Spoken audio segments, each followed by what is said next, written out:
Students, in the chapter cell, its structure and functions, now let us study about the nucleus.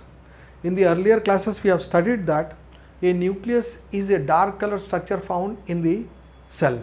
Here you can see this is the cell. In the cell you can see clearly this is the nucleus. This name of nucleus was given by a scientist, Robert Brown.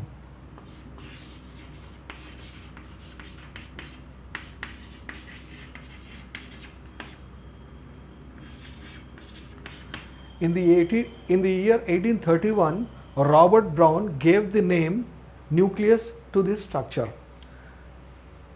But Robert Brown, even though he named it as nucleus, he did not have the idea about the function of the nucleus.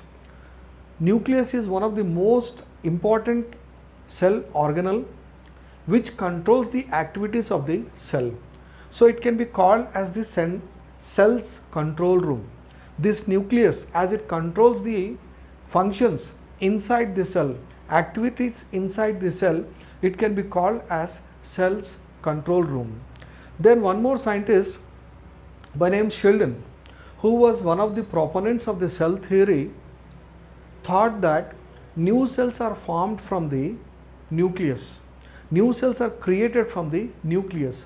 So he named this nucleus as a cytoblast. Then now we are talking about the cells in which all the cells have got a nucleus. That is, we are talking about eukaryotic cells. All the eukaryotic cells have got a nucleus inside them. But there are few exceptions like mammalian RBC.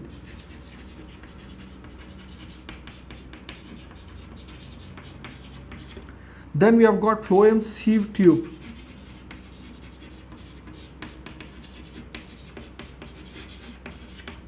See, mammalian RBC, it does not have the nucleus. Then phloem sieve tubes of the plants, it also does not have the nucleus inside it.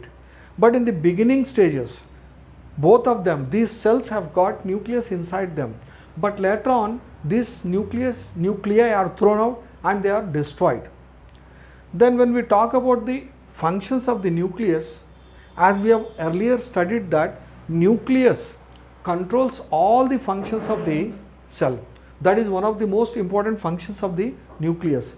Then nucleus, it consists of the genetic material which has got genetic information, and this genetic information is responsible for the characteristics of the organism.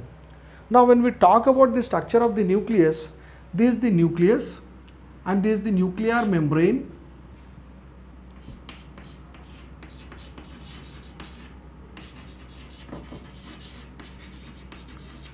Then here we have got, inside this we have got nucleoplasm, and here we have got a small pore, this is called as nuclear pore. And here you can see the genetic material.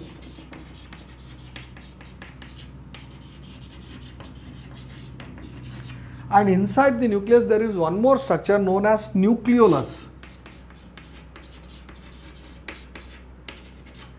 So like this, when we talk about the structure of the nucleus, nucleus is covered by a layer known as the nuclear membrane.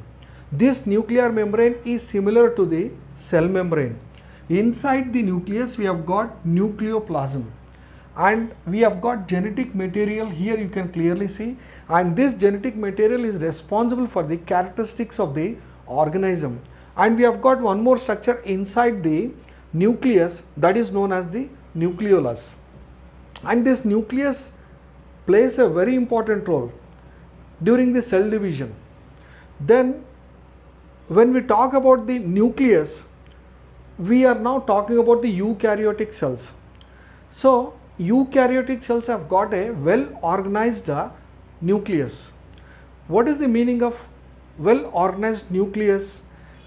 Nucleus covered by a nuclear membrane, and it encloses the genetic material, nucleolus inside it.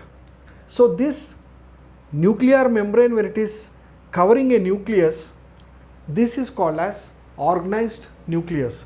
Basing upon this organization, or basing upon the presence or absence of the nuclear membrane, we can categorize the cells into two types. They are the prokaryotic cell and eukaryotic cell.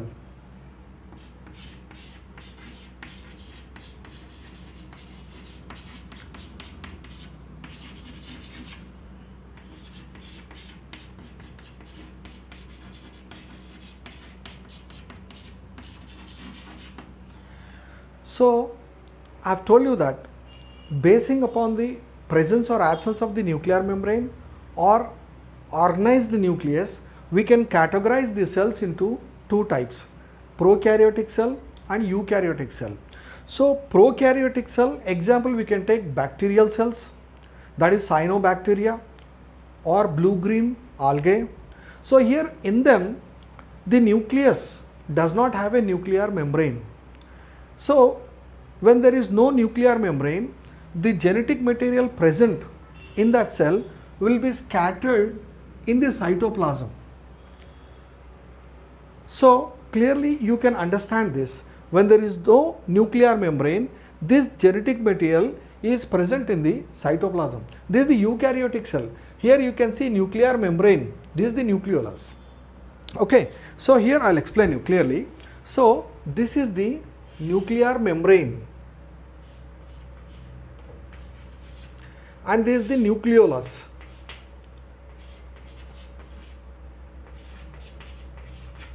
So, this is a eukaryotic cell. Here we have got a cell, this is the cell membrane, this is the nuclear membrane. So, when there is a nuclear membrane, it is an organized nucleus, whereas when there is no nuclear membrane, it is unorganized nucleus, but genetic material is present inside the cell, but it is not enclosed inside the nuclear membrane. So, in this way, depending upon the presence or absence of a nuclear membrane, we can categorize the cells into two types. They are the prokaryotic cell and eukaryotic cell.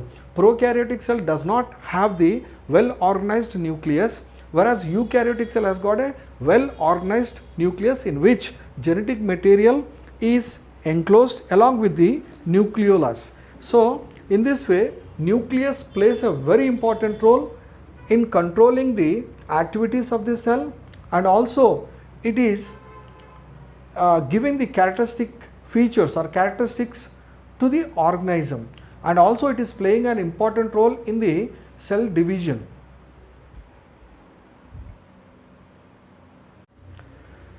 Now, we are talking about one more part of this cell, that is the cytoplasm. Cytoplasm is a thick solution found or filled inside the entire cell. So, this is the cytoplasm that is filling up the cell. So, this is the cytoplasm.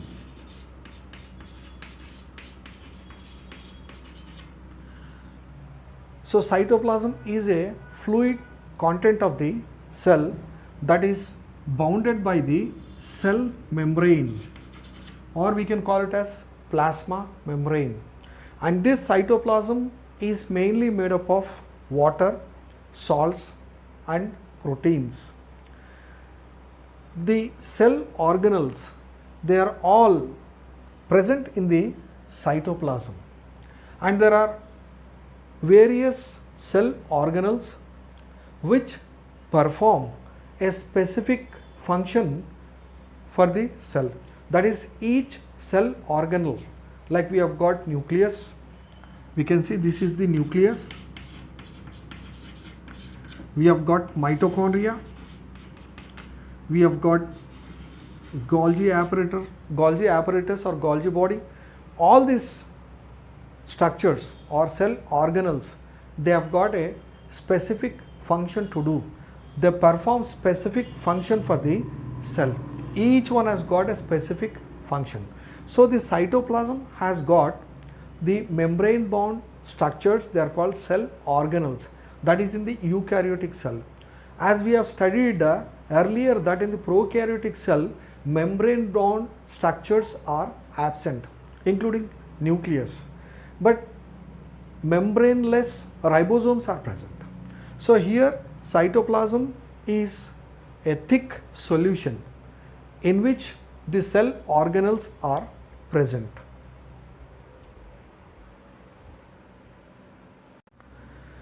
Now let us study about protoplasm versus cytoplasm. What actually is protoplasm? For a long time it was believed that the life is stored in the fluid present inside the cell, and so this fluid was named as protoplasm.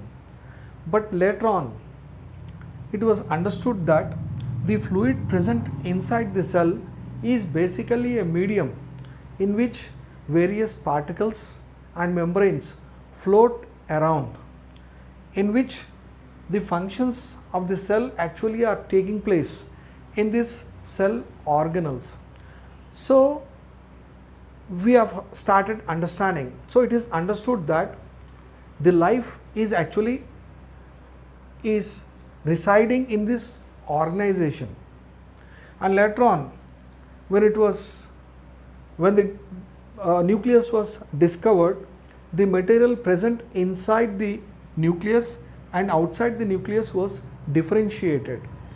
The fluid present outside the nucleus, which was earlier called as protoplasm, was renamed as cytoplasm, and the material present inside the nucleus is named as nucleoplasm or nuclear material. So with this we have understood that protoplasm was renamed as cytoplasm.